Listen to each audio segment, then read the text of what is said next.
So your teacher made you read A Rose for Emily. That's okay. I'll help you out as much as I can here on this new audio summary series we'll call Simply Lit. Please, if you like this video, like it and subscribe to my channel. And if you feel like contributing to me continuing to make these videos, feel free to donate to me at my PayPal account, paypal.me/DuBon Mo. The link is in the video description. Thank you very much, and please enjoy this summary of A Rose for Emily on Simply Lit, bro. Did you hear Miss Emily died?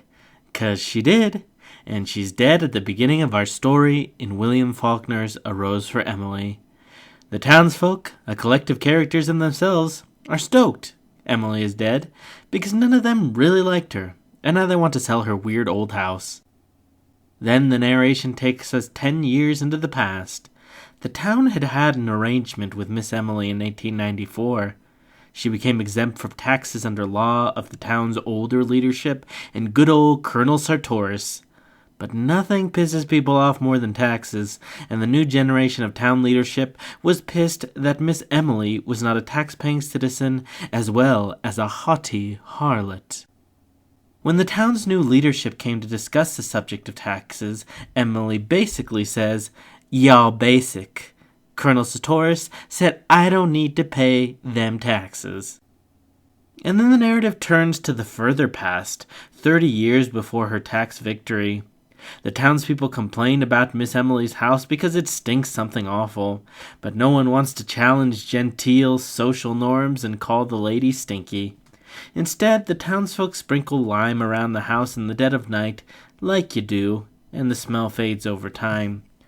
We then learn more about Emily's personal relationships. Emily and Dad had a complicated relationship, if you know what I mean. And I mean, it was weird. "I'm your daddy. No one is good enough for you." Kinda weird.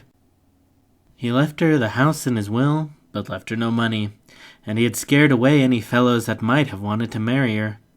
When he died, she chilled with his corpse for 3 days, probably playing Smash Bros. Not too long after her father died, Emily began dating Homer Barron, a northerner, a sexy yankin' Yankee who's on a sidewalk building project.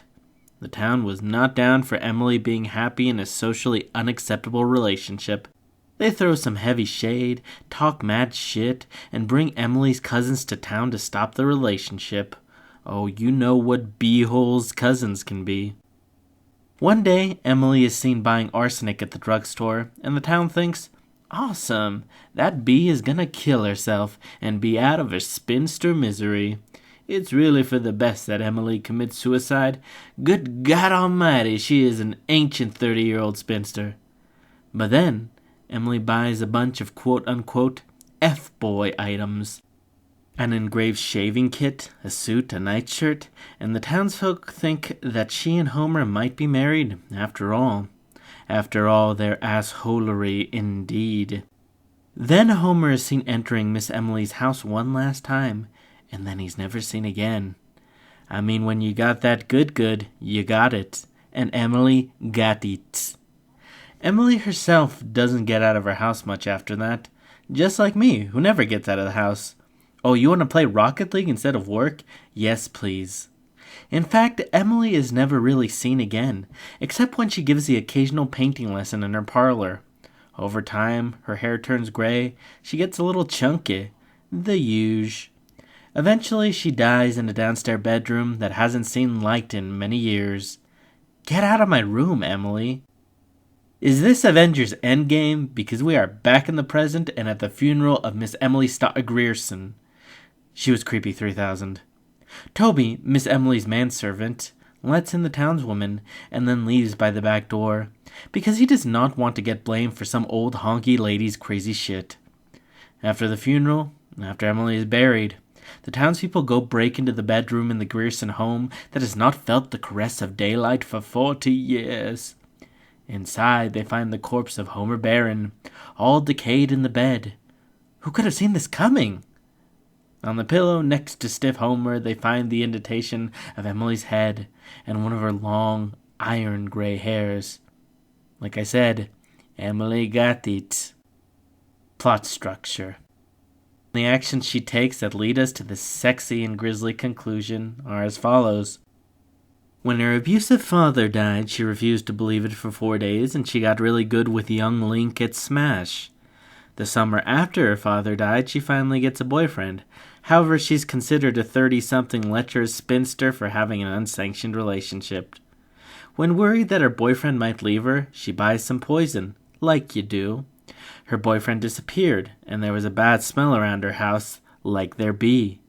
Then we see that, oh, he dead, and she killed him. And she had some killer snuggles with the corpse of the lover she poisoned. Characterization of the town. The town also has complex feelings, hate and remorse towards Emily.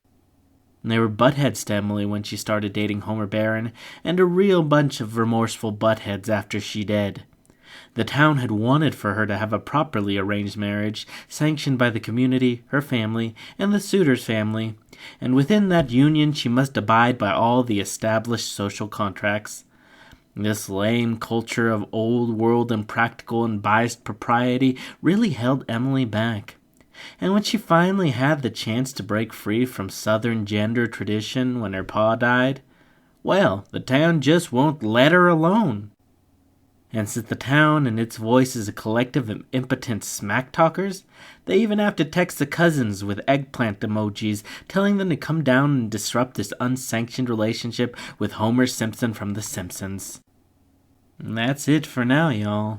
There's plenty of more to analyze in this story than what I've just mentioned. I cannot go on. I feel drowsy and confused. My head hurts. I have the poops. I now know the source of my suffering.